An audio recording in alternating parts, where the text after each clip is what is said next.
നിങ്ങളുടെ എല്ലാ കുപ്രചരണങ്ങളെയും അതിജീവിച്ചുകൊണ്ട് ആ ചരിത്ര ദൗത്യം ഞങ്ങൾ ഈ രാജ്യത്ത് നിർവഹിക്കുകയും ചെയ്യും.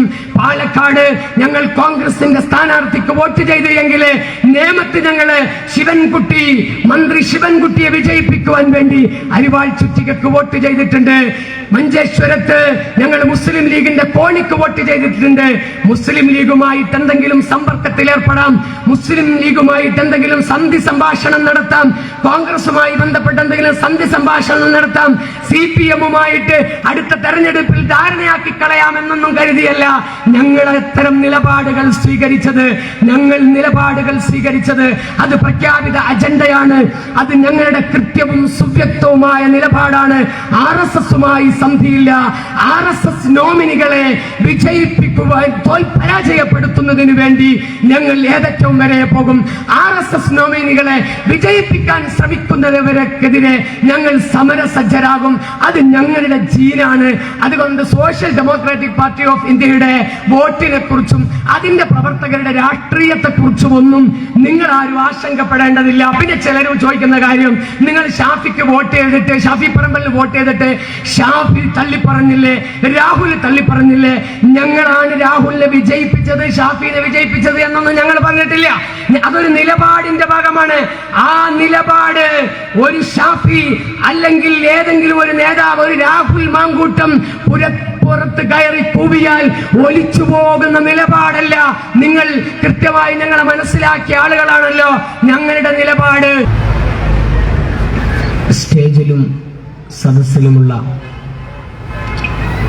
സോഷ്യൽ ഡെമോക്രാറ്റിക് പാർട്ടി ഓഫ് ഇന്ത്യയുടെ നേതാക്കളെ, കർമ്മോത്സുകരായ പ്രവർത്തകരെ,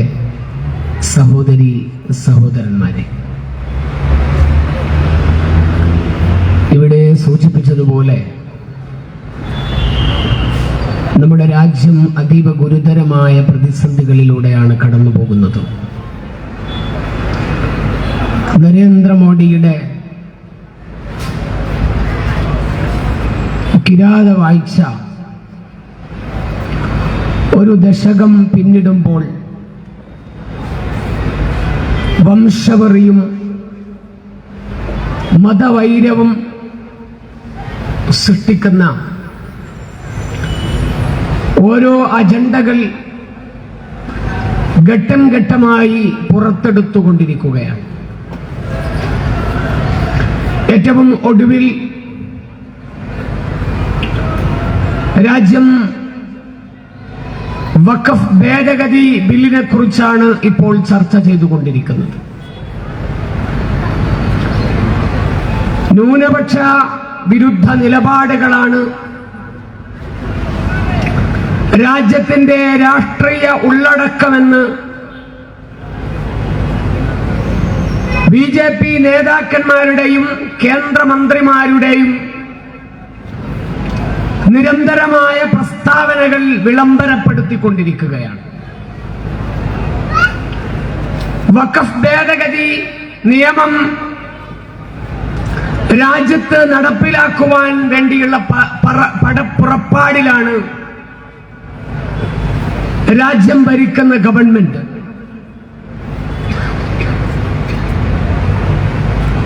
വഖഫ് ഭേദഗതി നിയമം രാജ്യത്ത് നടപ്പിലാക്കാൻ പോകുന്നു എന്ന് പറയുമ്പോ, അത് ജോയിന്റ് പാർലമെന്റ് സമിതിക്ക് വിട്ടു എന്ന് പറയുമ്പോ, യഥാർത്ഥത്തിൽ വഖഫ് എന്ന് പറഞ്ഞാൽ റിലീജിയൻ എൻഡോമെന്റ് പ്രോപ്പർട്ടിയാണ്. അത് മുസ്ലിങ്ങളുമായി ബന്ധപ്പെട്ട പ്രശ്നമാണ്. എന്നാൽ വഖഫിനെതിരെയുള്ള കയ്യേറ്റം മുസ്ലിങ്ങൾക്കെതിരെ മാത്രമുള്ള കയ്യേറ്റമല്ല, അത് ഈ രാജ്യത്തിനെതിരെയുള്ള കയ്യേറ്റമാണ്. ഈ രാജ്യത്തിന്റെ മതനിരപേക്ഷതയെയും ജനാധിപത്യത്തെയും കീഴ്മേൽ മറിക്കുവാനുള്ള നിഗൂഢമായ പദ്ധതിയുടെ ഭാഗമാണ് വഖഫ് ഭേദഗതി എന്ന് കൃത്യമായി നമുക്ക് ബോധ്യമാകും. വഖഫുമായി എന്തെങ്കിലും പ്രശ്നങ്ങളുണ്ടെങ്കിൽ, വഖഫുമായി ബന്ധപ്പെട്ട പ്രശ്നങ്ങളുണ്ടെങ്കിൽ അത് സർക്കാരിന്റെ ശ്രദ്ധയിലേക്ക് കൊണ്ടുവരേണ്ടത് ഈ രാജ്യത്തെ മുസ്ലിങ്ങളാണ്. വഖഫുമായി ബന്ധപ്പെട്ട് എന്തെങ്കിലും പരിഷ്കരണമോ കൂട്ടിച്ചേർക്കലോ ഭേദഗതിയോ രാജ്യത്തെ ഭരണകൂടം ഉദ്ദേശിക്കുന്നുവെങ്കിൽ അത് ബോധ്യപ്പെടുത്തേണ്ടതും ത്വര്യപ്പെടുത്തേണ്ടതും രാജ്യത്തെ മുസ്ലിങ്ങളെയാണ്. ഉസ്മാൻ സാഹിബ് ഇവിടെ സൂചിപ്പിച്ചതുപോലെ വഖഫുമായി ബന്ധപ്പെട്ട് വിവിധ കാലയളവുകളിൽ, വിവിധ സന്ദർഭങ്ങളിൽ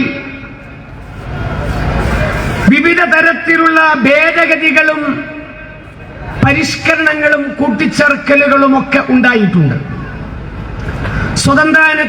സ്വാതന്ത്ര്യത്തിന് മുമ്പും സ്വാതന്ത്ര്യത്തിന് ശേഷവുമൊക്കെ ആയിട്ട് ഭേദഗതികൾ വന്നിട്ടുണ്ട്, പരിഷ്കരണങ്ങൾ വന്നിട്ടുണ്ട്, കൂട്ടിച്ചേർക്കലുകൾ വന്നിട്ടുണ്ട്. 1913, 1923, 1954, 1995 ഇങ്ങനെ വിവിധ സന്ദർഭങ്ങളിൽ, വിവിധ ഘട്ടങ്ങളിൽ വഖഫുമായി ബന്ധപ്പെട്ടുള്ള ഭേദഗതികൾ രാജ്യത്ത് നടന്നിട്ടുണ്ട്. ആ ഭേദഗതികളും പരിഷ്കരണങ്ങളും കൂട്ടിച്ചേർക്കലുകളുമെല്ലാം എൻഡോമെന്റ് റിലീജിയൻ പ്രോപ്പർട്ടിയായ വഖഫിനെ കൂടുതൽ ഭദ്രമാക്കുന്നതിനു വേണ്ടിയും വഖഫ് സ്വത്തുക്കളെ സംരക്ഷിക്കുന്നതിനു വേണ്ടിയും അതിനെ ക്രിയാത്മകമായി ഫലപ്രദമായി ഉപയോഗപ്പെടുത്തുന്നതിനും വേണ്ടിയായിരുന്നു. എന്നാൽ നരേന്ദ്രമോദിയുടെ നേതൃത്വത്തിലുള്ള ഗവൺമെന്റ് 44 ഭേദഗതികളിലൂടെ വഖഫ് നിയമം, നിലവിലെ വഖഫ് നിയമം അട്ടിമറിച്ചുകൊണ്ട് രാജ്യത്ത് നടപ്പിലാക്കാൻ പോകുന്ന നടപടി അടിമുടി ദുരൂഹമാണ്, സംശയാസ്പദമായിട്ടുള്ള ബില്ലാണ്. വളരെ കൃത്യമായി ഇത് നമുക്ക് മനസ്സിലാക്കാൻ കഴിയും. 1923 വഖഫ് നിയമത്തെ റദ്ദു ചെയ്യുന്ന 1995 വഖഫ് നിയമ ഭേദഗതിയെ ഇല്ലാതെയാക്കുന്ന 44 ഭേദഗതികളാണ് രാജ്യത്ത് അടിച്ചേൽപ്പിക്കുവാൻ വേണ്ടി നരേന്ദ്രമോദി ഗവൺമെന്റ് ഉദ്ദേശിക്കുന്നത്. ഇത് തീർത്തും വംശവെറിയിൽ നിന്ന് വന്നിട്ടുള്ള ഒന്നാണ്. ഇത് മതവൈരമാണ് ഇതിന്റെ പിന്നിലെ ചേതോവികാരം. ഈ രാജ്യത്ത് നാളിതുവരെയായി സംഘപരിവാർ ഫാഷിസം നടപ്പിലാക്കിയിട്ടുള്ള മറ്റുള്ള നിയമങ്ങളുടെ ചുവട് പിടിച്ചുകൊണ്ട്, ഒന്നുകിൽ നടപ്പിലാക്കിയിട്ടുള്ള അല്ലെങ്കിൽ നടപ്പിലാക്കാൻ നോക്കുന്ന നിയമങ്ങളുടെ ചുവട് പിടിച്ചുകൊണ്ടാണ് വഖഫ് നിയമം രാജ്യത്ത് അടിച്ചേൽപ്പിക്കാൻ പോകുന്നത് എന്ന് പറഞ്ഞാൽ, മുത്തലാഖ് ഇവിടെ എന്തിനാണ് നടപ്പിലാക്കിയത്? മുത്തലാഖ് നിരോധന നിയമം കൊണ്ടുവന്നല്ലോ. മുത്തലാഖ് നിരോധന നിയമം കൊണ്ടുവരുമ്പോൾ നരേന്ദ്രമോദി ഗവൺമെന്റ് പറയുന്നത് അത് മുസ്ലിം സ്ത്രീകളുടെ കണ്ണീരൊപ്പുവാൻ വേണ്ടിയുള്ളത് ആണ് എന്നാണ്. NRCയും CAയും എന്താണ് അതിന്റെ പിന്നിലെ താല്പര്യം? കശ്മീരിന്റെ പ്രത്യേകമായ പദവി എടുത്തുകളഞ്ഞതിന്റെ പിന്നിലെ ചേതോവികാരം എന്താണ്? ഏക സിവിൽ കോഡ് നടപ്പിലാക്കാൻ ഒരുങ്ങിക്കഴിഞ്ഞു എന്ന് സർക്കാർ ആവർത്തിച്ചു പറഞ്ഞുകൊണ്ടിരിക്കുന്നതിന്റെ പിന്നിലെ താല്പര്യം എന്താണ്? അതുതന്നെയാണ് വഖഫിന്റെ വിഷയത്തിലും കാണുവാൻ സാധിക്കുന്നത്. വഖഫ്, ഞാൻ സൂചിപ്പിച്ചല്ലോ, വഖഫുമായി ബന്ധപ്പെട്ട എന്തെങ്കിലും പ്രശ്നമുണ്ടെങ്കിൽ അത് ഈ രാജ്യത്തെ മുസ്ലിങ്ങളെ ബോധ്യപ്പെടുത്തേണ്ട ഉത്തരവാദിത്വം ഭരിക്കുന്ന ഭരണകൂടത്തിനുണ്ട്. കഴിഞ്ഞ ആഗസ്റ്റിലാണ് നിയമമന്ത്രി കിരൺ റിജു പാർലമെന്റിൽ ഈ ബില്ല് അവതരിപ്പിക്കുന്നത്. അന്ന് പ്രതിഷേധമുണ്ടായി. എന്നാൽ വലിയ പ്രതിഷേധങ്ങൾ രാജ്യത്ത് രൂപപ്പെട്ടു വരേണ്ടതുണ്ട്.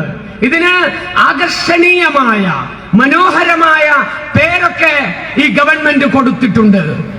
United Waqf management empowerment Ephesians and development act എന്നാണ് ഈ 44 ഭേദഗതി ഉൾക്കൊള്ളുന്ന നിയമത്തിന് സർക്കാർ പേര് കൊടുത്തിരിക്കുന്നത്. കേട്ടാൽ തോന്നും ഇവിടെ എന്തൊക്കെയോ വിപ്ലവങ്ങൾ ഉണ്ടാക്കുവാൻ വേണ്ടിയാണ് ഇങ്ങനെ ഒരു നിയമം നടപ്പിലാക്കാൻ പോകുന്നത് എന്ന്. എന്നാൽ ഇത് വിഭജനത്തിന്റെ അജണ്ടയാണ്. അവനെന്ന് ചൂണ്ടിക്കാട്ടി രാജ്യത്തിന്റെ തെരുവുകളിൽ മുസ്ലിങ്ങളെ നിഷ്ഠൂരമായി കടന്നാക്രമിക്കുന്ന ഒരു പൊതുബോധം രാജ്യത്ത് രൂപപ്പെട്ടു വന്നിട്ടുണ്ട് എങ്കിൽ അതിനെ കൂടുതൽ ശക്തിപ്പെടുത്തുവാൻ വേണ്ടിയുള്ള അജണ്ടയുടെ ഭാഗമാണ് വഖഫ് ഭേദഗതി നിയമം എന്ന കാര്യത്തില് യാതൊരു സംശയവുമില്ല. നിങ്ങള് ഒരു കാര്യം മാത്രം ഞാൻ നിങ്ങളുടെ മുന്നിൽ പറയുകയാണ്.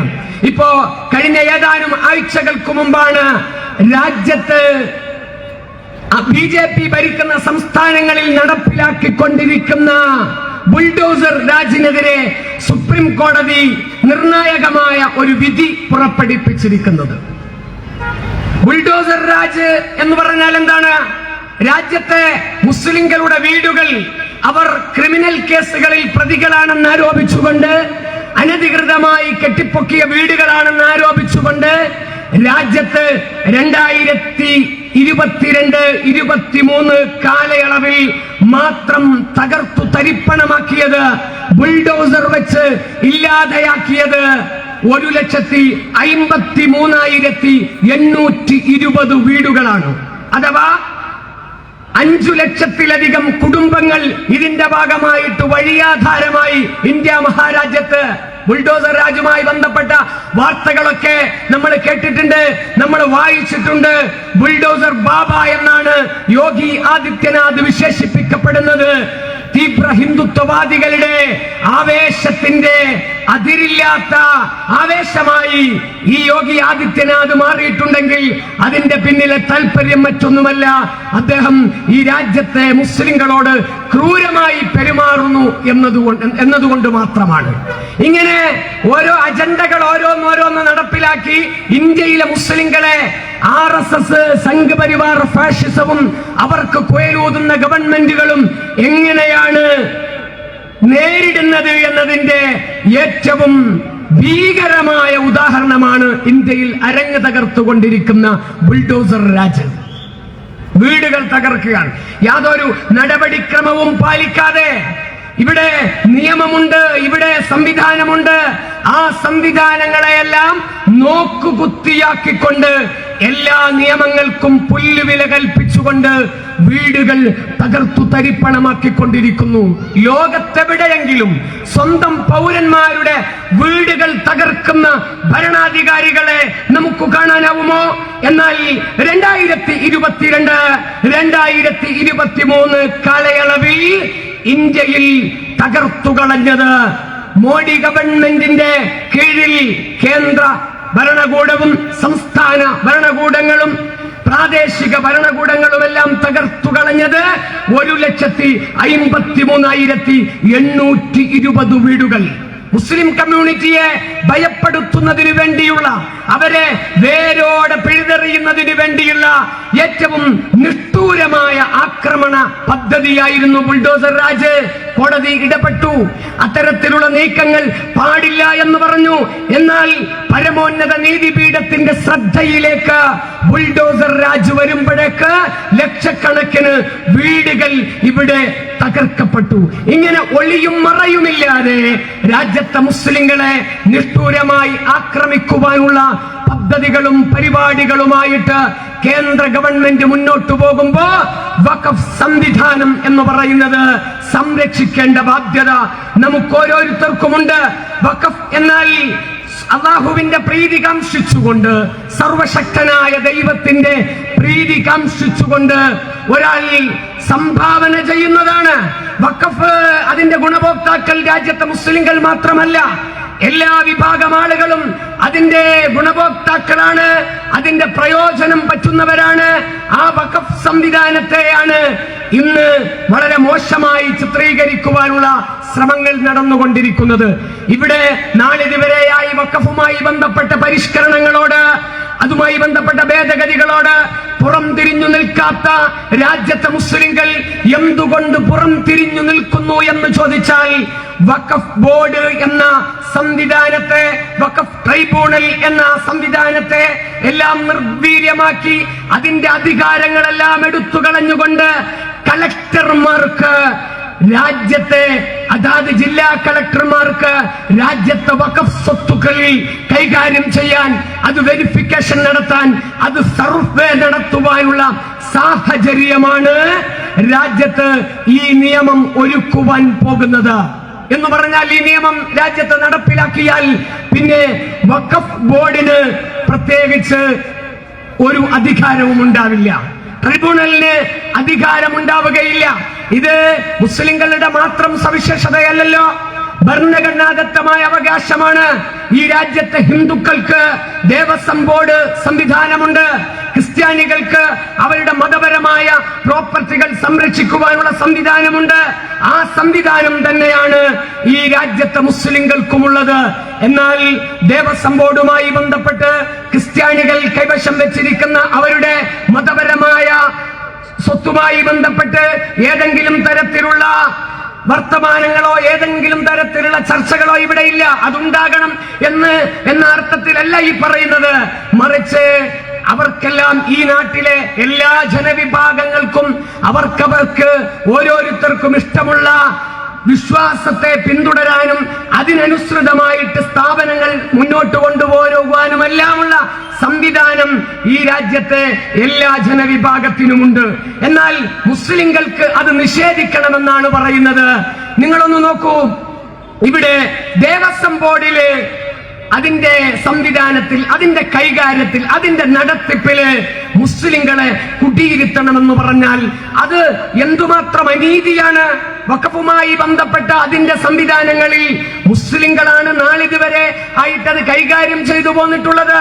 എന്നാൽ അത് അട്ടിമറിച്ചുകൊണ്ട് അവിടെ മുസ്ലിങ്ങളല്ലാത്തവരെ കുടിയിരുത്തണം എന്ന് പറയുന്നതിന്റെ പിന്നിലെ താല്പര്യം ഏത് രാജ്യ പുരോഗതിയാണ് അവരാഗ്രഹിക്കുന്നത്? ഏത് രാജ്യ പുരോഗതിയാണ് അവർ ലക്ഷ്യം വെക്കുന്നത്? വളരെ കൃത്യമാണ്, ഒരു രാജ്യ പുരോഗതിയും ലക്ഷ്യം വെക്കുന്നില്ല. വഖഫ് സ്വത്തുകളെ ഒന്നടങ്കം കയ്യേറിവാനുള്ള നിഗൂഢമായ നീക്കത്തിന്റെ ഭാഗമാണ് ഇത് എന്ന് വളരെ കൃത്യമായി നമുക്ക് മനസ്സിലാക്കാൻ കഴിയുന്ന കാര്യമാണ്.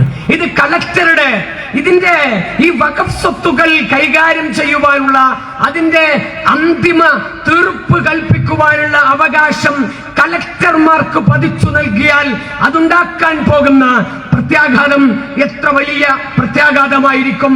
ഇപ്പോ കഴിഞ്ഞ കുറെ ദിവസങ്ങളായി നമ്മൾ കണ്ടുകൊണ്ടിരിക്കുന്നത്, നമ്മളെ തേടിയെത്തിക്കൊണ്ടിരിക്കുന്നത് യുപിയിൽ നിന്ന്, ഉത്തർപ്രദേശിൽ നിന്ന് കരളലിയിപ്പിക്കുന്ന വാർത്തകളും വർത്തമാനങ്ങളുമാണ്.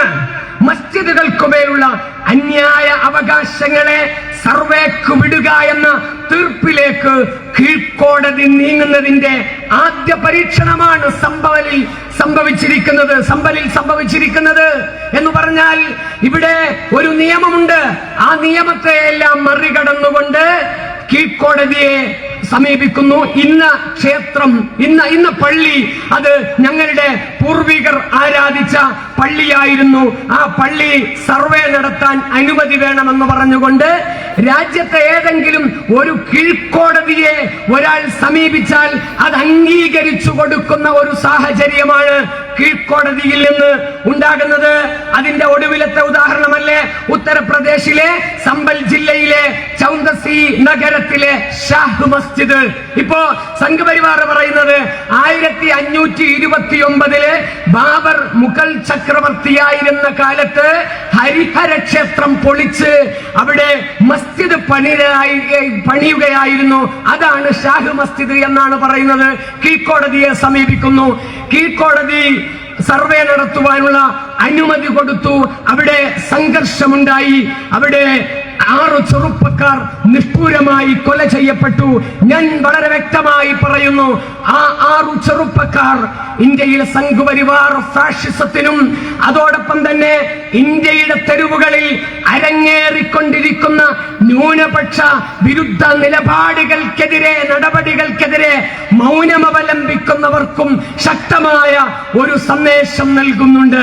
ആ സന്ദേശം മറ്റൊന്നുമല്ല, യോഗി ആദിത്യനാഥിന്റെ പോലീസിന്റെ കൈകളിലെ തീ തുപ്പുന്ന വെടിയുണ്ടകൾക്ക് തങ്ങളുടെ നെഞ്ചിൻ കൂടുകൾ തകർക്കുവാൻ കഴിയും. പക്ഷേ സംഘപരിവാർ ഫാഷിസത്തിനെതിരെ ഉയരുന്ന കൈകളെ ഇല്ലാതെയാക്കാൻ, ഉയരുന്ന മുദ്രാവാക്യങ്ങളെ ഇല്ലാതെയാക്കുവാൻ, ഞങ്ങളുടെ ഇച്ഛാശക്തിയെ തകർത്തുകളയാൻ ഒരു ശക്തിക്കും കഴിയുകയില്ല എന്നാണ് 6 ചെറുപ്പക്കാർ ഇന്ത്യ മഹാരാജ്യത്തെ സംഘപരിവാറിനും ഇന്ത്യയിലെ മുഴുവൻ ജനങ്ങൾക്കും നൽകിയിട്ടുള്ള സന്ദേശം. 17 വയസ്സുള്ള ചെറുപ്പക്കാരൻ, വിദ്യാർത്ഥി പോലും ആ കൂട്ടത്തിൽ നിഷ്ഠൂരമായി കൊല ചെയ്യപ്പെട്ടു. മാത്രമല്ല, നിങ്ങൾ നോക്കൂ, ബാബരി മസ്ജിദിന്റെ വിധി പറഞ്ഞ ഇന്ത്യയുടെ പരമോന്നത നീതിപീഠത്തിന്റെ കുഞ്ചിക സ്ഥാനത്തിരുന്ന ഡിവൈ ചന്ദ്രചൂഡ്, അദ്ദേഹം കഴിഞ്ഞ ഏതാനും ദിവസങ്ങൾക്ക് മുമ്പ് ഒരു വെളിപ്പെടുത്തൽ നടത്തി. അദ്ദേഹം പറഞ്ഞു, ഞാൻ ബാബരി മസ്ജിദുമായി ബന്ധപ്പെട്ട, രാമക്ഷേത്രവുമായി ബന്ധപ്പെട്ട വിഷയത്തിൽ എന്ത് വിധിക്കും എന്നറിയാതെ ദിവസങ്ങളോളം ഞാൻ തൃശങ്കുവിലായിരുന്നു. എനിക്കൊരു ശക്തമായ തീരുമാനത്തിലെത്താൻ സാധിക്കുന്നില്ല. ഞാൻ അവസാനം ദൈവത്തോട് ചോദിച്ചു. ദൈവമാണ് ബാബരി മസ്ജിദുമായി ബന്ധപ്പെട്ട വിധി എങ്ങനെയായിരിക്കണം എന്നെനിക്ക് പറഞ്ഞു തന്നത്. ഇന്ത്യയുടെ പരമോന്നത നീതിപീഠത്തിന്റെ കാവൽക്കാരനാണ് പറഞ്ഞത്. ഡിവൈ ചന്ദ്രചൂഡന് വിശ്വാസമാകാം, അദ്ദേഹത്തിന്റെ ദൈവത്തെ പ്രീതിപ്പെടുത്താം, അദ്ദേഹത്തിന്റെ ദൈവത്തിനോട് പ്രാർത്ഥിക്കാം. അതിനൊന്നും ഇവിടെ ആർക്കും തർക്കമില്ല, എതിരഭിപ്രായമില്ല. പക്ഷേ രാജ്യത്തിന്റെ പരമോന്നത നീതിപീഠത്തിന്റെ കാവൽക്കാരൻ മതാധിഷ്ഠിതമായിട്ടല്ല കാര്യങ്ങൾ വിധിക്കേണ്ടത്. ഇതൊരു മതരാഷ്ട്രമല്ല, ഇത് മതനിരപേക്ഷതയിൽ അധിഷ്ഠിതമായ ജനാധിപത്യ രാജ്യമാണ്. അദ്ദേഹത്തിന് വിധി പ്രസ്താവിക്കുവാൻ ഇവിടെ ഭരണഘടനയുണ്ട്, ഇവിടെ നീതിന്യായ സംവിധാനമുണ്ട്. ആ സംവിധാനത്തിന്റെ വൃത്തത്തിന്റെ അകത്ത് നിന്നുകൊണ്ടാണ് അദ്ദേഹം വിധി പറയേണ്ടത്. ദൈവത്തോട് ചോദിച്ചു എന്നാണ് പറയുന്നത്. ഇനി ഓരോ കളക്ടർമാർക്കും വഖഫ് സ്വത്തുകൾ കൈകാര്യം ചെയ്യുവാനുള്ള അന്തിമാവകാശം അവരുടെ കൈവെള്ളയിലേക്ക് കൊടുക്കുമ്പോ കളക്ടർമാരെല്ലാം ദൈവത്തോട് ചോദിക്കും, ഈ വിഷയത്തിൽ ചാവക്കാട് പള്ളിയുടെ കാര്യത്തിൽ ഞാൻ എന്ത് തീരുമാനമെടുക്കണം? ദൈവം പറഞ്ഞു കൊടുക്കും, നീ ഇന്ന തീരുമാനമാണ് എടുക്കേണ്ടത്, അതിനനുസരിച്ച് തീരുമാനിക്കുകയും ചെയ്യും.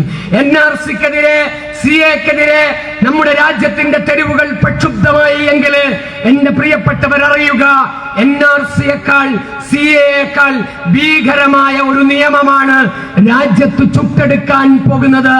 അതാണ് വഖഫ് ഭേദഗതി നിയമം.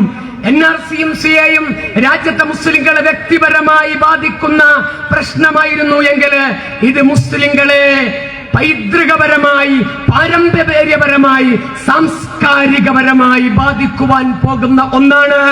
വഖഫ് സ്വത്തുകൾക്കുമേൽ കൈവെക്കാൻ എന്തുകൊണ്ട് സംഘപരിവാർ ആഗ്രഹിക്കുന്നു എന്ന് ചോദിച്ചാൽ, രാജ്യത്തെ എല്ലാ ജനവിഭാഗത്തിനും യാതൊരു വകഭേദവുമില്ലാതെ ഭരണഘടനാദത്തമായ അവകാശങ്ങൾ പതിച്ചു നൽകണമെന്ന് ഭരണഘടന ഉദ്ഘോഷിക്കുമ്പോഴും അതിനെ മറികടന്നുകൊണ്ട് എന്തുകൊണ്ടാണ് വഖഫ് സ്വത്തുകൾക്കെതിരെ നീക്കവുമായി പ്രത്യക്ഷപ്പെടുന്നത്? കാരണം വളരെ കൃത്യമാണ്. ഇന്ത്യയിലെ വഖഫ് സ്വത്തുകൾ, പരന്നുകിടക്കുന്ന വഖഫ് സ്വത്തുകള്, വേര് ആഴ്ത്തിക്കിടക്കുന്ന വഖഫ് സ്വത്തുകള് ഇന്ത്യ മഹാരാജ്യത്തോട് ഈ രാജ്യത്തെ മുസ്ലിങ്ങൾ എത്രമാത്രം കൊടി ബന്ധം സ്ഥാപിക്കുന്നു, എത്രമാത്രം ഈ രാജ്യവുമായി അവരടുത്തു നിൽക്കുന്നു എന്നുള്ളതിന്റെ ഏറ്റവും നല്ല ഉദാഹരണമാണ് വഖഫ് സ്വത്തുകള്. ഇന്ത്യ രാജ്യത്തെ മുസ്ലിങ്ങളുടെ മേൽവിലാസത്തെ ശക്തമായി അടയാളപ്പെടുത്തുന്നു വഖഫ് സ്വത്തുകള്. ഈ ജനതയെ മേൽവിലാസമില്ലാത്ത ഒരു ജനതയാക്കണം.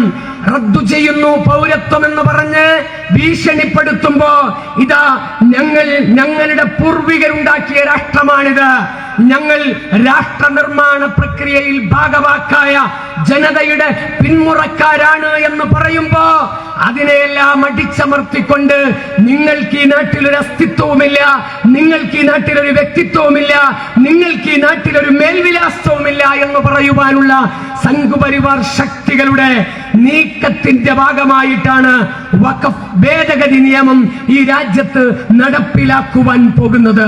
വഖഫുമായി ബന്ധപ്പെട്ട് അത് കൈകാര്യം ചെയ്യുവാൻ മുസ്ലിങ്ങളല്ലാത്ത ആളുകളെ കൊണ്ടുവരുന്നു എന്നുള്ളതും ഏറ്റവും ഭീകരമായ, ഏറ്റവും അനീതി നിറഞ്ഞിട്ടുള്ള ഒരു നീക്കമാണ് എന്ന് നമുക്ക് മനസ്സിലാക്കാൻ കഴിയും.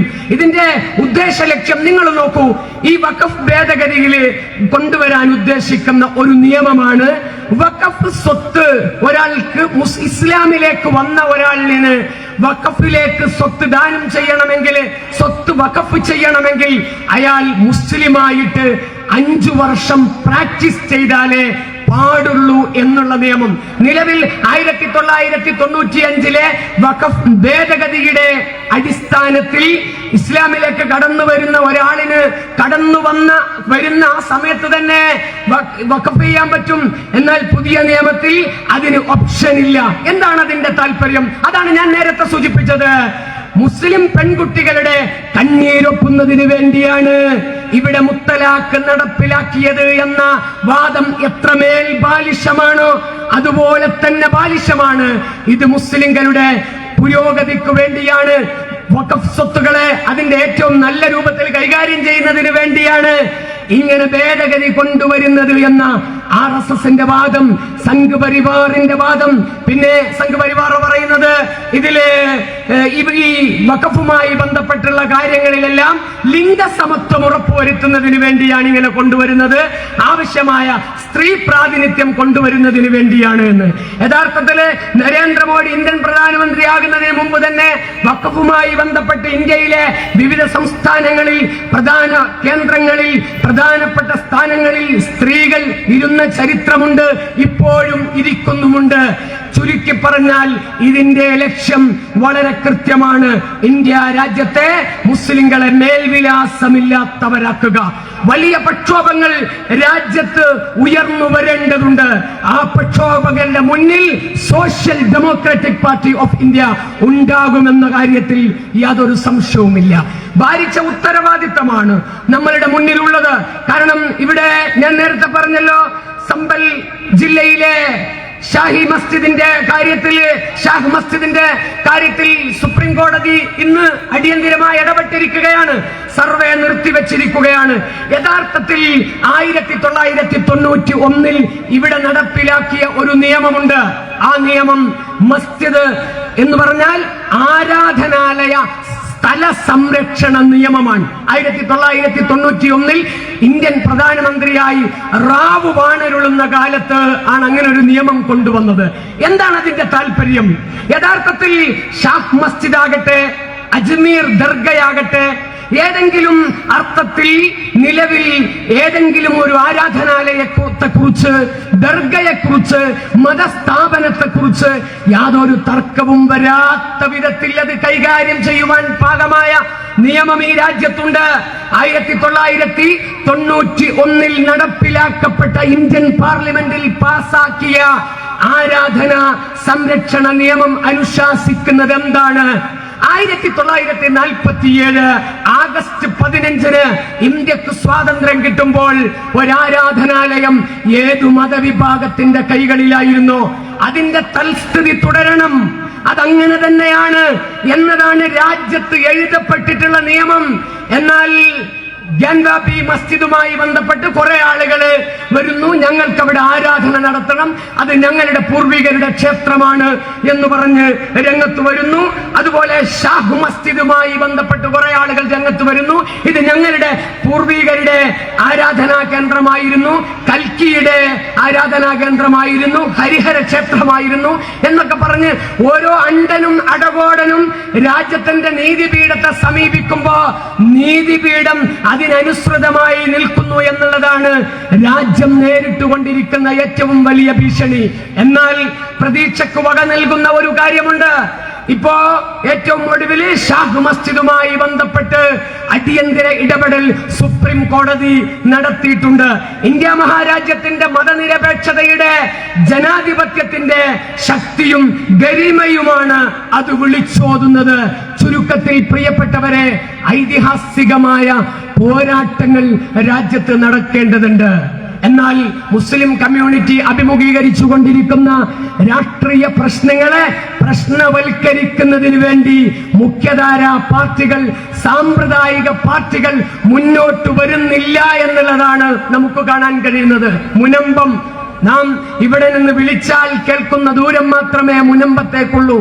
മുനമ്പവുമായി ബന്ധപ്പെട്ട് ഇപ്പോൾ നടക്കുന്ന കുപ്രചരണങ്ങൾ എത്രത്തോളം ഭീകരമാണ്. മുനമ്പം വഖഫ് ഭൂമിയിൽ നിന്ന് അവിടെയുള്ള കുടുംബങ്ങൾ അവരെ കുടിയിറക്കണമെന്ന്, അവര് പുറത്തു പോകണമെന്ന് ഏതെങ്കിലും ഒരു മുസ്ലിം സംഘടനകൾ കേരളത്തിൽ പറഞ്ഞിട്ടുണ്ടോ? 1,000 മുസ്ലിം സംഘടനകൾ കേരളത്തിലുണ്ട്. ഒരു സംഘടനയും ഇതുവരെ പറഞ്ഞിട്ടില്ല. അവിടെ അബ്കാരി മുതലാളിമാരുടെ വലിയ വലിയ ഗോപുരങ്ങൾ നിൽക്കുന്നത് വഖഫ് ഭൂമിയിലാണ്, ഒഴിഞ്ഞു പോകണം എന്നാണ് പറയുന്നത്. കുടുംബങ്ങൾക്ക് നിലവിൽ നിലനിൽക്കുന്ന വഖഫ് ബോർഡ് കത്തയച്ചിട്ടുണ്ടോ? ഒന്നുമില്ലല്ലോ. എന്നിട്ടും അവിടെ വ്യാപകമായ ദുഷ്പ്രചാരണങ്ങളാണ് നടന്നുകൊണ്ടിരിക്കുന്നത്. തൃശൂർ MP സുരേഷ് ഗോപി വയനാട് പാർലമെന്റ് തെരഞ്ഞെടുപ്പിന്റെ പ്രചാരണത്തിൽ വന്ന് പ്രസംഗിച്ചത് വഖഫ് ചുരുട്ടിക്കൂട്ടും, വഖഫ് കിരാതമാണ്, വഖഫ് ഇല്ലാതെയാക്കും എന്നൊക്കെയാണ്.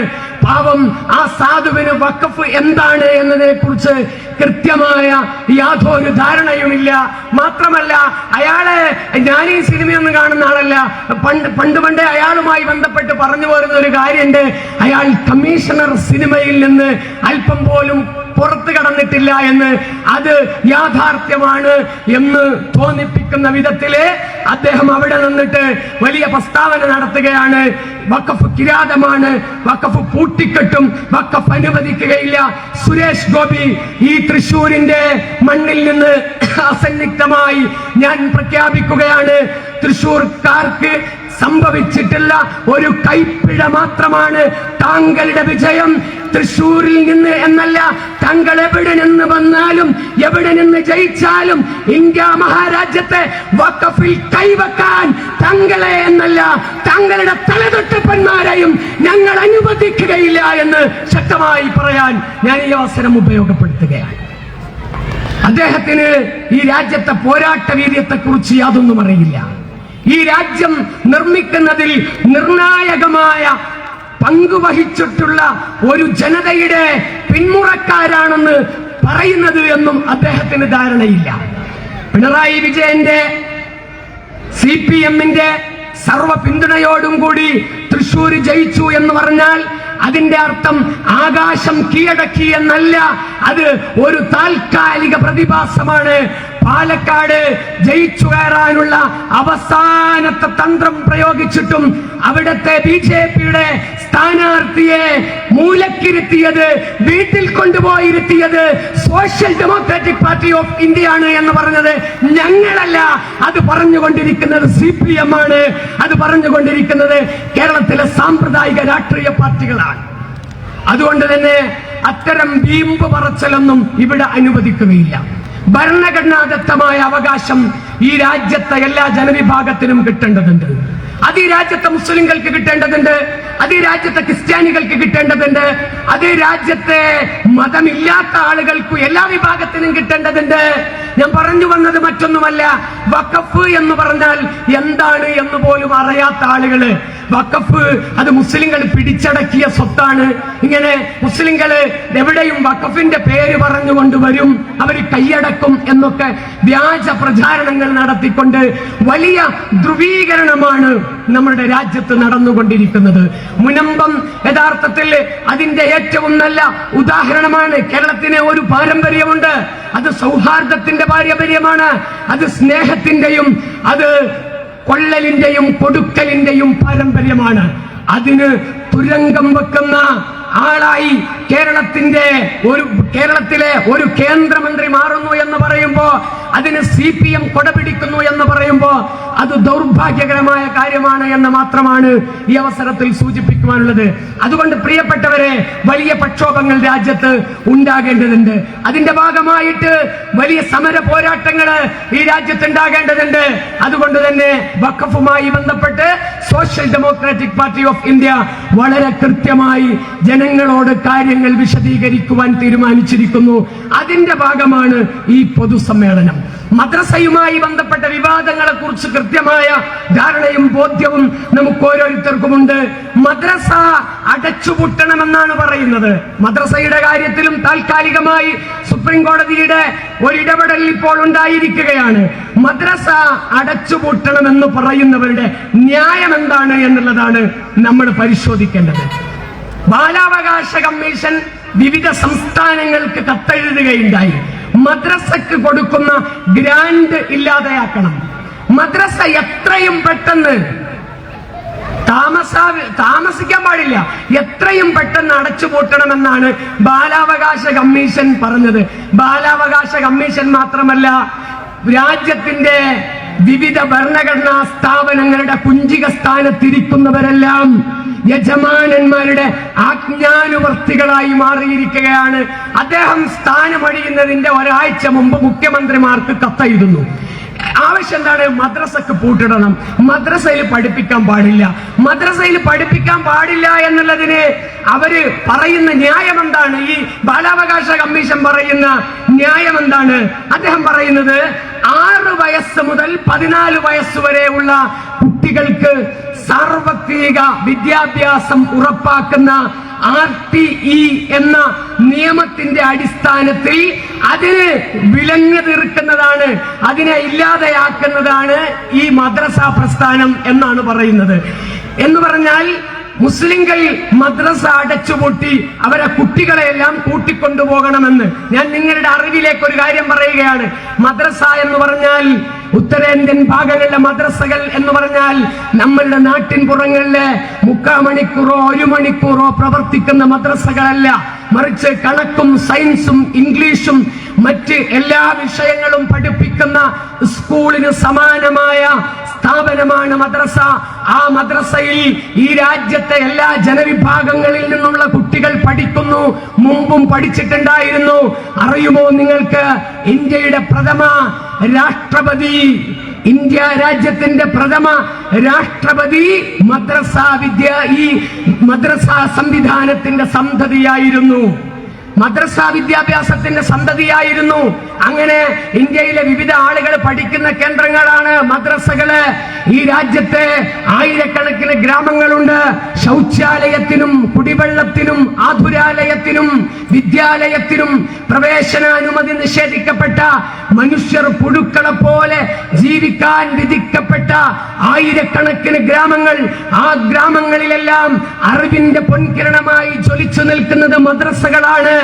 ആ മദ്രസകളെ കൂടി ഇല്ലാതെയാക്കി രാജ്യത്തെ ഇരുട്ടിലേക്ക് കൊണ്ടുപോകാനാണ് സംഘ് പരിവാർ ഉദ്ദേശിക്കുന്നത്. മദ്രസകൾക്കുമേൽ കൈവക്കാൻ രാജ്യത്തെ ഒരു ശക്തിയെയും അനുവദിക്കുകയില്ല എന്നാണ് സോഷ്യൽ ഡെമോക്രാറ്റിക് പാർട്ടി ഓഫ് ഇന്ത്യക്ക് പറയുവാനുള്ളത്. ഇത് ഒരു ആവേശത്തിന്റെ പുറത്ത് പറയുന്ന കാര്യമല്ല. ഇന്ത്യയിലെ മദ്രസകൾക്ക് മഹത്തായ ഒരു ചരിത്ര പാരമ്പര്യമുണ്ട്, ഒരു പൈതൃകമുണ്ട്. ഈ നാട്ടിലെ, ഈ രാജ്യത്തെ RSSന്റെ തമ്പുരാക്കന്മാര് സ്വാതന്ത്ര്യ സമരം ഒറ്റുകൊടുക്കുമ്പോ കാലത്തിന്റെ നാൾ വഴിയിൽ രാജ്യത്തിന്റെ പരമാധികാരം കവർന്നെടുക്കാൻ കടന്നു വന്ന വൈദേശികാധിപത്യത്തിനെതിരെ ഉജ്ജ്വലമായ പോരാട്ടത്തിന്റെ വീരഗാഥകൾ തീർത്ത ചരിത്രമാണ് ഈ രാജ്യത്തെ മദ്രസകളുടെ ചരിത്രം. എങ്കില് ഈ രാജ്യം നിർമ്മിക്കുന്നതിൽ, ഈ രാജ്യം പടുത്തുയർത്തുന്നതിൽ, ഈ രാജ്യത്തെ സ്വാതന്ത്ര്യത്തിന്റെ പൊൻപുലരിയിലേക്ക് കൊണ്ടുവരുന്നതിൽ, ഈ രാജ്യത്തിന്റെ സ്വാതന്ത്ര്യത്തിന് വേണ്ടി പൊരുതി മരിച്ച ധീരദേശാഭിമാനികളുടെ ഗർഭഗൃഹമായി രാജ്യത്തെ മദ്രസകൾ വർത്തിച്ചിട്ടുണ്ട് എങ്കിൽ വളരെ വ്യക്തമായി social democratic party of India പറയുന്നു, നിങ്ങളുടെ തലതൊട്ടപ്പനായ ഹെഡ്ഗേവാർ കുഴിമാടത്തിൽ നിന്ന് എഴുന്നേറ്റു വന്നാൽ പോലും രാജ്യത്തെ മദ്രസകൾക്ക് പൂട്ടിടാൻ, രാജ്യത്തെ മദ്രസാ വിദ്യാഭ്യാസത്തെ, രാജ്യത്തെ മദ്രസാ പ്രസ്ഥാനത്തെ ഒന്നും ചെയ്യുവാൻ ഒരു ശക്തിക്കും കഴിയുകയില്ല. അതിന്റെ ആ സ്വാതന്ത്ര്യത്തിനു വേണ്ടി നമ്മൾ പൊരുതേണ്ടതുണ്ട്. അത് ഈ രാജ്യത്തിന്റെ, നേരത്തെ സൂചിപ്പിച്ചതുപോലെ, ഭരണഘടനാദത്തമായ അവകാശമാണ്.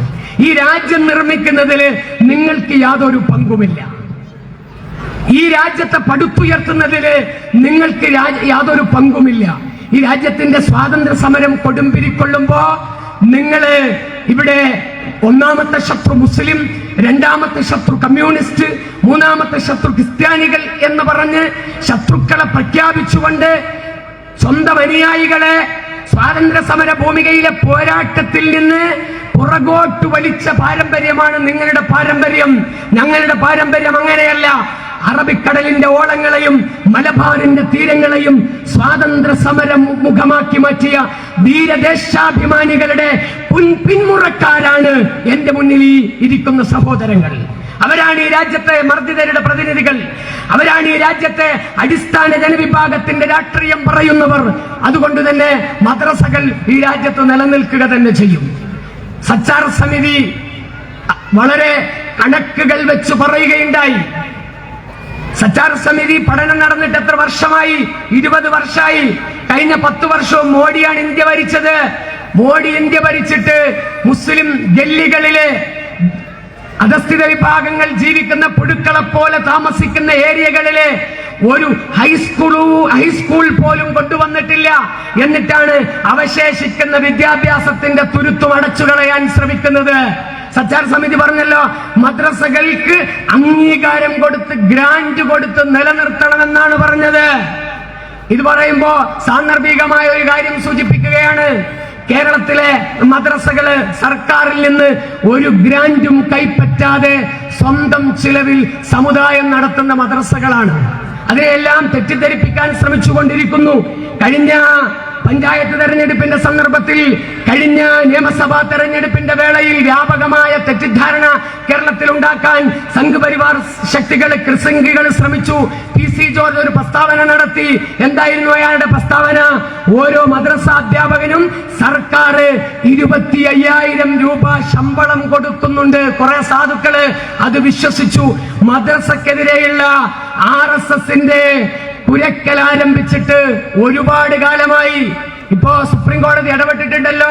ഞാൻ വളരെ വ്യക്തമായി പറയുന്നു, തെളിവുകളുടെ അടിസ്ഥാനത്തിൽ പറയുന്നു, RSS ഒളിഞ്ഞും തെളിഞ്ഞും മദ്രസക്കെതിരെയുള്ള നീക്കങ്ങൾ തുടർന്നുകൊണ്ടേയിരിക്കും. അതിൽ യാതൊരു സംശയവുമില്ല. ഒരു വെടിക്ക് പല പക്ഷികളാണ് മദ്രസക്കെതിരെയുള്ള നീക്കത്തിൽ RSS ഉദ്ദേശിക്കുന്നത്. വഖഫിന്റെ കാര്യത്തിൽ ഞാൻ പറഞ്ഞല്ലോ, വഖഫ് സ്വത്തുക്കൾക്കെതിരെ RSS കയ്യേറ്റത്തിന് മുതിരുന്നത് എന്തുകൊണ്ടാണ്? നമ്മളുടെ അസ്തിത്വമാണ്, നമ്മളുടെ സാംസ്കാരിക പാരമ്പര്യമാണ്. ഈ രാജ്യത്തെ മുസ്ലിങ്ങളെ കൃത്യമായി അടയാളപ്പെടുത്തുന്ന മഹത്തായ പാഠശാലകളാണ് മദ്രസകൾ എന്നതുപോലെ തന്നെയാണ് വഖഫിന്റെയും കാര്യത്തിൽ. ഇതെല്ലാം ഈ വേരുകളെല്ലാം അറുത്തുമാറ്റി ആരാരുമില്ലാത്ത, അവലംബമില്ലാത്ത, നിരാലംബരായിട്ടുള്ള ഒരു ജനതയാക്കി ഈ രാജ്യത്തെ മുസ്ലിങ്ങളെ മാറ്റണമെന്നാണ് ഉദ്ദേശിക്കുന്നത്. അത് ആദ്യം മുസ്ലിങ്ങൾ അതിന് ഉപയോഗപ്പെടുത്തുന്നു. ഇപ്പോൾ ക്രിസംഗികൾ RSSന്റെ അജണ്ടകൾക്കൊപ്പം അവരുടെ താളത്തിനൊത്ത് തുള്ളുന്നുണ്ട് എങ്കിൽ അവർ രണ്ടാമതായി ലക്ഷ്യം വെച്ചിരിക്കുന്നത് ക്രിസ്ത്യാനികളെയാണ്, കമ്മ്യൂണിസ്റ്റുകളെയാണ്. പക്ഷെ RSS ഇപ്പോൾ ഒരു കാര്യത്തിൽ വിജയിച്ചിരിക്കുന്നു. ഒന്നാമത്തെ ഇരയെ നേരിടാൻ അവർ തന്നെ ഭാവിയിൽ ഇരയാക്കാൻ പോകുന്ന രണ്ടാമത്തെയും മൂന്നാമത്തെയും ഇരകളെ അവർ ഒപ്പം കൂട്ടിയിരിക്കുകയാണ്. മദ്രസകൾക്കെതിരെ വ്യാപകമായ പ്രചരണം നടന്നുകൊണ്ടിരിക്കുമ്പോ, മുനമ്പം വഖഫ് ഭൂമിക്കെതിരെ പ്രചരണം നടന്നുകൊണ്ടിരിക്കുമ്പോ നമ്മളുടെ മുഖ്യമന്ത്രി എന്തെങ്കിലും പറയുന്നുണ്ടോ? വഖഫ് മന്ത്രി എന്തെങ്കിലും പറയുന്നുണ്ടോ?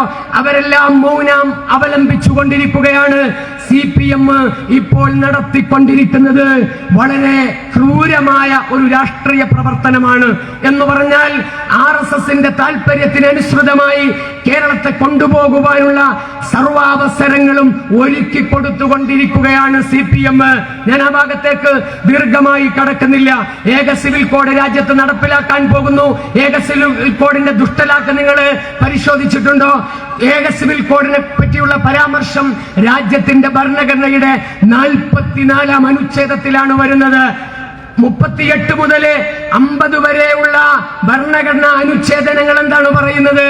രാജ്യത്ത് കുടിവെള്ളം ഉറപ്പുവരുത്തണം, ആരോഗ്യ പരിരക്ഷ ഉറപ്പുവരുത്തണം, പോഷകാഹാരം ഉറപ്പുവരുത്തണം, രാജ്യത്തെ ജനങ്ങൾക്ക് സന്തോഷത്തോടുകൂടി ജീവിക്കുവാൻ പാകമായ വിധത്തിൽ പൗരന്മാർക്കിടയിലുള്ള വരുമാനത്തിലെ അന്തരമില്ലാതെയാക്കണം. ഇത്തരം കാര്യങ്ങളൊക്കെ പറയുന്നുണ്ട്.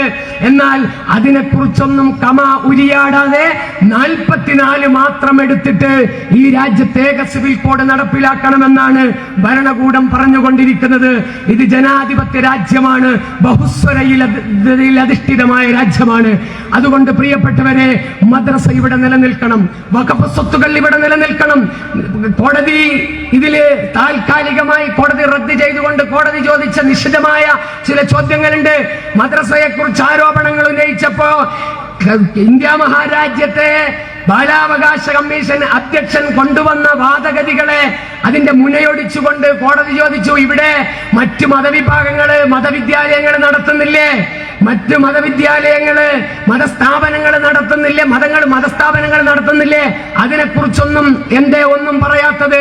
യഥാർത്ഥത്തിൽ ബാലാവകാശ കമ്മീഷൻ നേരെ ചൊവ്വേ ചിന്തിക്കുന്ന ആളാണെങ്കിൽ ഈ രാജ്യത്തിന്റെ പെരുമാറിൽ ഒരു നേരത്തെ ഭക്ഷണത്തിന് വകയില്ലാതെ തെരുവുകളിൽ അലയാൻ വിധിക്കപ്പെട്ട ആയിരക്കണക്കിന് കോടിക്കണക്കിന് കുഞ്ഞുങ്ങൾ ഈ രാജ്യത്തുണ്ട്.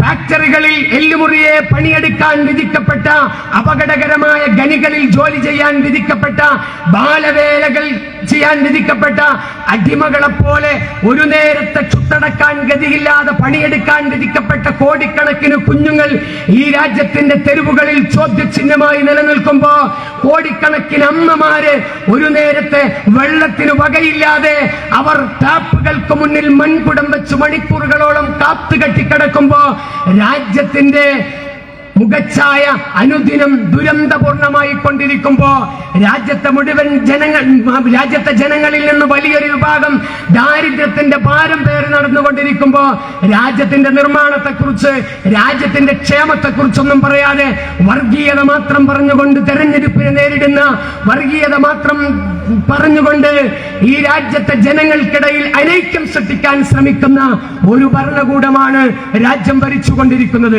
അതുകൊണ്ട് ഞാൻ അവസാനിപ്പിക്കുകയാണ്. പ്രിയപ്പെട്ടവരെ, ഇതൊരു പോരാട്ടത്തിന്റെ തുടക്കമാണ്. ഈ ഇന്ത്യ മഹാരാജ്യത്ത് ജനിച്ചവരാണ് നാം. ഈ രാജ്യം പടുത്തുയർത്തിയവരാണ് നമ്മളുടെ പൂർവികര്. ആ വഴിയിലൂടെ നമ്മൾ മുന്നോട്ട് പോകേണ്ടതുണ്ട്. ഒരു ശക്തിയെയും ഭയക്കാതിരിക്കുക. Social democratic party of India നൽകുന്ന ഏറ്റവും വലിയ സന്ദേശം നിർഭയത്വത്തിന്റെ സന്ദേശമാണ്. ഇത് അവകാശവാദമല്ല. ഒരു കാര്യം കൂടി ഞാൻ ഇവിടെ അവസാനമായി സൂചിപ്പിക്കുകയാണ്. ഇന്നലെ ഇന്ത്യൻ യൂണിയൻ മുസ്ലിം ലീഗിന്റെ സംസ്ഥാന ജനറൽ സെക്രട്ടറി PMA സലാമിന്റെ ഒരു പ്രസ്താവന കാണുകയുണ്ടായി. SDPI ലീഗിനെ എതിർക്കുവാൻ വേണ്ടി മാത്രം പിറകൊണ്ട പാർട്ടിയാണ് എന്ന്. മിസ്റ്റർ സലാം, താങ്കൾ ലീഗിനെ എതിർക്കുന്ന പാർട്ടിയിൽ ഒരുപാട് കാലം നിലകൊണ്ടതുകൊണ്ട് താങ്കൾക്ക് അങ്ങനെ തോന്നുന്നുണ്ടാകാം. ഈ പാർട്ടി ലീഗിനെ എതിർക്കാൻ പിറവിയെടുത്ത പാർട്ടിയല്ല. ഈ പാർട്ടി CPMന്റെ എതിർവശത്ത് നിൽക്കാൻ ഉണ്ടായിട്ടുള്ള പാർട്ടിയല്ല. ഈ പാർട്ടി കോൺഗ്രസിനെ ശത്രുപക്ഷത്ത് നിർത്തുവാൻ ഉണ്ടായിട്ടുള്ള പാർട്ടിയല്ല. ഈ പാർട്ടി ഈ രാജ്യത്തിന്റെ ശത്രുക്കളായ സംഘ് പരിവാർ ഫാഷിസത്തിനെ മാത്രമേ ശത്രുക്കളായി കാണുകയുള്ളൂ. ആ കാര്യത്തിൽ യാതൊരു സംശയവുമില്ല. RSSുമായിട്ട് രാജിയാകാൻ, RSSുമായിട്ട് സന്ധിയാകാൻ എത്ര പ്രതികൂലമായ സാഹചര്യം ഉണ്ടായാലും ഞങ്ങൾ ഒരുക്കമല്ല എന്നുള്ളത് നിരന്തരമായി പ്രഖ്യാപിച്ചിട്ടുള്ള കാര്യമാണ്. ഈ യോഗം ഉദ്ഘാടനം ചെയ്തത്, ഈ സമ്മേളനം ഉദ്ഘാടനം ചെയ്തത് പാർട്ടിയുടെ ജനറൽ സെക്രട്ടറിയാണ്. കള്ളക്കേസിൽ കുടുക്കി നിഷ്ഠൂരമായ പീഡനങ്ങൾ ഏറ്റുവാങ്ങേണ്ടി വന്നിട്ടും ആ പ്രിയപ്പെട്ട ഞങ്ങളുടെ നേതാവിന് അല്പം പോലും ചാഞ്ചാട്ടം വന്നിട്ടില്ല എങ്കിൽ, അല്പം പോലും ആവേശക്കുറവ് വന്നിട്ടില്ല എങ്കിൽ, അദ്ദേഹം മോചിതനായ അന്നു മുതൽ തന്നെ ഈ പാർട്ടിയുടെ പ്രവർത്തകർക്ക് നേതൃത്വം കൊടുക്കാൻ മുന്നോട്ട് വന്നിട്ടുണ്ട് എങ്കിൽ, ആ മനസ്സ് തന്നെയാണ് ഞങ്ങൾക്ക് ഓരോരുത്തർക്കുമുള്ളത്. കാരണം ഞങ്ങളുടെ സിരകളിലൂടെ ഒഴുകുന്നത് ധീരദേശാഭിമാനികളായ പൂർവികരുടെ സിരകളിൽ ഒഴുകിയ അതേ രക്തം തന്നെയാണ്. ഇതൊന്നും ഒരു ആവേശപ്പുറത്ത് പറയുന്ന കാര്യമല്ല. കാരണം ഈ സലാം കഴിഞ്ഞ ഏതാനും മാസങ്ങൾക്ക് മുമ്പ് നടത്തിയ ഒരു പ്രസ്താവനയുടെ പേരിൽ അയാൾ ഒരുപാട് ട്രോളപ്പെട്ടിരുന്നു. അയാൾ ട്രോളപ്പെട്ടത് മറ്റൊന്നുമല്ല, കറമൂസത്തണ്ട് കൊണ്ടാണ് പൂർവികർ പോരാടിയത് എന്ന് പറഞ്ഞ് ട്രോളേറ്റ് വാങ്ങിയ ആളാണ് PMA സലാം. പക്ഷേ ഞങ്ങൾ പറയുന്നത്, ഞങ്ങൾ ആരുടെ പിന്മുറക്കാരാണ്? രാജ്യത്തിന്റെ നിർമ്മാണത്തിന് വേണ്ടി, ഈ രാജ്യം പടുത്തുയർത്തുന്നതിന് വേണ്ടി ഉയിരുമുടലും സമർപ്പിക്കാൻ സന്നദ്ധരായ ധീരദേശാഭിമാനികളെയാണ് ഞങ്ങൾ പിന്മുറക്കാരായി കാണുന്നത്. അതുകൊണ്ട് PMA സലാം സ്വന്തം പാർട്ടിയിൽ നിലഭദ്രമാക്കാൻ മാത്രം നോക്കിയാൽ മതി. അതോടൊപ്പം തന്നെ ഞങ്ങൾ ഈ വഴിയിലൂടെ പോകുന്ന ആളുകൾ എന്തു പറയുന്നു എന്നുള്ളത് ഞങ്ങൾ ശ്രദ്ധിക്കാറില്ല. സ്വന്തം പാർട്ടിയിൽ തന്നെ എപ്പോഴും ട്രോളപ്പെടാൻ വിധിക്കപ്പെട്ട അഭിപ്രായത്തിന് നിയന്ത്രണങ്ങളുടെ അകത്തിരുന്ന അഭിപ്രായം പറയാൻ പ്രേരിപ്പിക്കപ്പെടുന്ന ഒരു നേതാവായിട്ട് മാത്രമേ ഞങ്ങൾ കാണുന്നുള്ളൂ അദ്ദേഹത്തെ. അതുകൊണ്ട് അദ്ദേഹത്തിന്റെ വാദഗതിയിൽ ഞങ്ങൾ യാതൊരു അത്ഭുതവും ഞങ്ങൾ കാണുന്നില്ല. ആരെങ്കിലും ഒക്കെ എന്തെങ്കിലും എഴുതി കൊടുത്താൽ അത് പറയാൻ മാത്രം വിധിക്കപ്പെട്ട ഒരു റബ്ബർ സ്റ്റാമ്പായിട്ട് മാത്രം നിൽക്കാൻ വിധിക്കപ്പെട്ട PMA സലാമിന്റെ വാക്കിന് ഹമുക്ക് വാക്ക് ചെവിക്ക് പുറത്ത് എന്നതുപോലെയാണ് ഞങ്ങൾ കാണുന്നത്. കാരണം ഞങ്ങൾ ഇവിടെ ഏതെങ്കിലും ഒരാളിനെ നിങ്ങളുടെ ജീവാത്മാവും പരമാത്മാവുമായ സാദിഖ് അലി ശിഹാബ് തങ്ങളായാലും കുഞ്ഞാലിക്കുട്ടിയായാലും KM ഷാജി ആയാലും ഏത് നേതാവായാലും ഒരു നേതാവിനെയും സമീപിച്ചുകൊണ്ട് ഞങ്ങൾക്ക് മതേതരത്വത്തിന്റെ സർട്ടിഫിക്കറ്റ് വേണം എന്ന് പറഞ്ഞ് ഞങ്ങൾ ആരെയും സമീപിച്ചിട്ടില്ല. ഞങ്ങൾ സംസാരിക്കുന്നത്, ഞങ്ങൾ സംവദിക്കുന്നത് ഈ നാട്ടിലെ ജനങ്ങളോടാണ്, ഈ നാട്ടിലെ പൗരാവലിയോടാണ്. ആ പൗരാവലിയുടെ അംഗീകാരം മാത്രമാണ് ഞങ്ങൾ ആവശ്യപ്പെടുന്നത്. പാലക്കാട് തെരഞ്ഞെടുപ്പൊക്കെ കഴിഞ്ഞു, പക്ഷേ പശു ചത്തിട്ടും മോരിന്റെ പുളി മാറിയില്ല എന്ന് പറഞ്ഞതുപോലെ എല്ലാവരും ഇപ്പൊ പരിശോധിക്കുന്നത് SDPI പ്രവർത്തകർ ആർക്ക് വോട്ട് ചെയ്തു, SDPI പ്രവർത്തകർ ആരോട് വോട്ട് ചെയ്യാൻ വേണ്ടി പറഞ്ഞു, അവർ ആർക്ക് വോട്ട് ചെയ്യാൻ വേണ്ടിയാണ് ജനങ്ങളോട് പറഞ്ഞത് എന്നൊക്കെയാണ് പലരും ചർച്ച ചെയ്തുകൊണ്ടിരിക്കുന്നത്. മാധ്യമങ്ങള് RSS നിർമ്മിത കഥകൾ ഏറ്റെടുക്കുന്നു, RSS ഛർദിച്ചത് അതേപോലെ എടുത്തു വിടുങ്ങുന്നു. ഓരോരുത്തരുടെ അടുത്തും സമീപിച്ചിട്ട് SDPI വോട്ട് ചെയ്താൽ നിങ്ങൾ വാങ്ങുമോ, SDPIയുടെ വോട്ട് തള്ളി പറയുമോ എന്നൊക്കെ പറഞ്ഞ് മാധ്യമങ്ങളും സമീപിച്ചു കൊണ്ടിരിക്കുകയാണ്. മാധ്യമങ്ങളോട്, CPM-നോട്, മുസ്ലിം ലീഗിനോട്, കോൺഗ്രസിനോട് എല്ലാവരോടുമുള്ള മറുപടി ഒന്നു മാത്രമാണ്: ഞങ്ങൾ ആർക്ക് വോട്ട് ചെയ്യണം, ഞങ്ങൾ ആർക്ക് വോട്ട് ചെയ്യണമെന്ന് പൊതുജനങ്ങളോട് പറയണം എന്നെല്ലാം തീരുമാനിക്കുന്നത് ഞങ്ങളാണ്. അത് AKG സെന്ററിൽ കൊണ്ടുവച്ചിട്ട് ഞങ്ങൾ സമർപ്പിച്ചിട്ടില്ല. അത് മുസ്ലിം ലീഗിന്റെ ലീഗ് ഓഫീസിൽ കൊണ്ടുപോയി സമർപ്പിച്ചിട്ടില്ല. അത് KPCC ആസ്ഥാനത്ത് കൊണ്ടുപോയും സമർപ്പിച്ചിട്ടില്ല. ആ തീരുമാനമെടുക്കാൻ തന്റെ ഇടമുള്ള കുട്ടികളാണ് സോഷ്യൽ ഡെമോക്രാറ്റിക് പാർട്ടി ഓഫ് ഇന്ത്യയുടെ ചുണക്കുട്ടികൾ. അത് പറഞ്ഞാൽ കേൾക്കുന്ന ആളുകളും ഈ രാജ്യത്ത് ഒരുപാടുണ്ട്. നിങ്ങളുടെ എല്ലാ കുപ്രചരണങ്ങളെയും അതിജീവിച്ചുകൊണ്ട് ആ ചരിത്ര ദൗത്യം ഞങ്ങൾ ഈ രാജ്യത്ത് നിർവഹിക്കുകയും ചെയ്യും. പാലക്കാട് ഞങ്ങൾ കോൺഗ്രസിന്റെ സ്ഥാനാർത്ഥിക്ക് വോട്ട് ചെയ്തു എങ്കിൽ നേമത്ത് ഞങ്ങള് മന്ത്രി ശിവൻകുട്ടിയെ വിജയിപ്പിക്കുവാൻ വേണ്ടി അരിവാൾ ചുറ്റികക്ക് വോട്ട് ചെയ്തിട്ടുണ്ട്. മഞ്ചേശ്വരത്ത് ഞങ്ങൾ മുസ്ലിം ലീഗിന്റെ കോണിക്ക് വോട്ട് ചെയ്തിട്ടുണ്ട്. മുസ്ലിം ലീഗുമായിട്ട് എന്തെങ്കിലും സമ്പർക്കത്തിൽ ഏർപ്പെടാം, മുസ്ലിം ലീഗുമായിട്ട് എന്തെങ്കിലും സന്ധി സംഭാഷണം നടത്താം, കോൺഗ്രസുമായി ബന്ധപ്പെട്ട് എന്തെങ്കിലും സന്ധി സംഭാഷണം നടത്താം, CPM-ഉമായിട്ട് അടുത്ത തെരഞ്ഞെടുപ്പിൽ ധാരണയാക്കി കളയാമെന്നൊന്നും കരുതിയല്ല ഞങ്ങൾ അത്തരം നിലപാടുകൾ സ്വീകരിച്ചത്. അത് പ്രഖ്യാപിത അജണ്ടയാണ്. അത് ഞങ്ങളുടെ കൃത്യവും സുവ്യക്തവുമായ നിലപാടാണ്. RSS-ഉമായി സന്ധിയില്ല. RSS നോമിനികളെ വിജയിപ്പിക്കുവാൻ പരാജയപ്പെടുത്തുന്നതിന് വേണ്ടി ഞങ്ങൾ ഏതറ്റവും വരെ പോകും. RSS നോമിനികളെ വിജയിപ്പിക്കാൻ ശ്രമിക്കുന്നവരെക്കെതിരെ ഞങ്ങൾ സമരസജ്ജരാകും. അത് ഞങ്ങളുടെ ജീനാണ്. അതുകൊണ്ട് സോഷ്യൽ ഡെമോക്രാറ്റിക് പാർട്ടി ഓഫ് ഇന്ത്യയുടെ വോട്ടിനെ കുറിച്ചും അതിന്റെ പ്രവർത്തകരുടെ രാഷ്ട്രീയത്തെ കുറിച്ചും ഒന്നും നിങ്ങൾ ആരും ആശങ്കപ്പെടേണ്ടതില്ല. പിന്നെ ചിലരും ചോദിക്കുന്ന കാര്യം, നിങ്ങൾ ഷാഫിക്ക് വോട്ട് ചെയ്തിട്ട്, ഷാഫി പറമ്പലിന് വോട്ട് ചെയ്തിട്ട് ഷാഫി തള്ളിപ്പറഞ്ഞില്ലേ, രാഹുൽ തള്ളിപ്പറഞ്ഞില്ലേ? ഞങ്ങളാണ് രാഹുലിനെ വിജയിപ്പിച്ചത്, ഷാഫിനെ വിജയിപ്പിച്ചത് എന്നൊന്നും ഞങ്ങൾ പറഞ്ഞിട്ടില്ല. അതൊരു നിലപാടിന്റെ ഭാഗമാണ്. ആ നിലപാട് ഒരു ഷാഫി അല്ലെങ്കിൽ ഏതെങ്കിലും ഒരു നേതാവ്, ഒരു രാഹുൽ മാങ്കൂട്ടം പുറത്ത് കയറി കൂവിയാൽ ഒലിച്ചു പോകുന്ന നിലപാടല്ല. നിങ്ങൾ കൃത്യമായി ഞങ്ങളെ മനസ്സിലാക്കിയ ആളുകളാണല്ലോ. ഞങ്ങളുടെ നിലപാട് പാറ പോലെ ഉറച്ചു നിൽക്കുന്ന നിലപാടാണ്.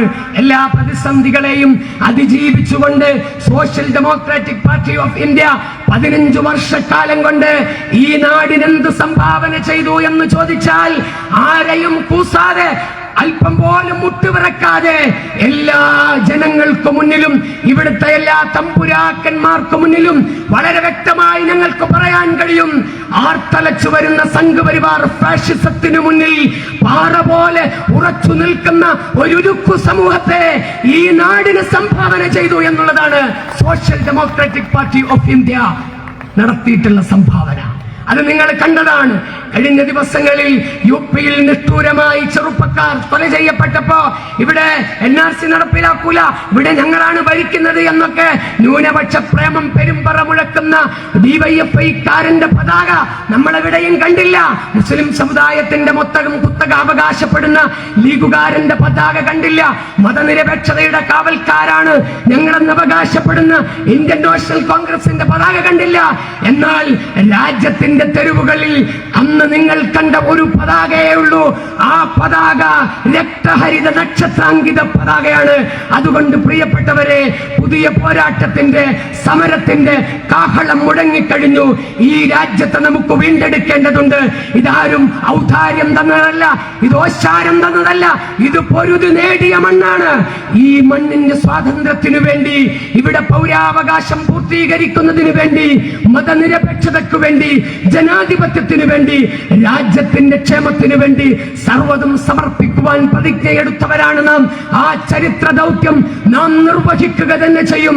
അതിനിടയിലുയരുന്ന എല്ലാ ആക്ഷേപങ്ങളെയും അറബിക്കടലിന്റെ അലമാലകളിലേക്ക് വലിച്ചെറിഞ്ഞുകൊണ്ട് നാം മുന്നോട്ട് പോവുക തന്നെ ചെയ്യും. അഭിവാദ്യങ്ങൾ.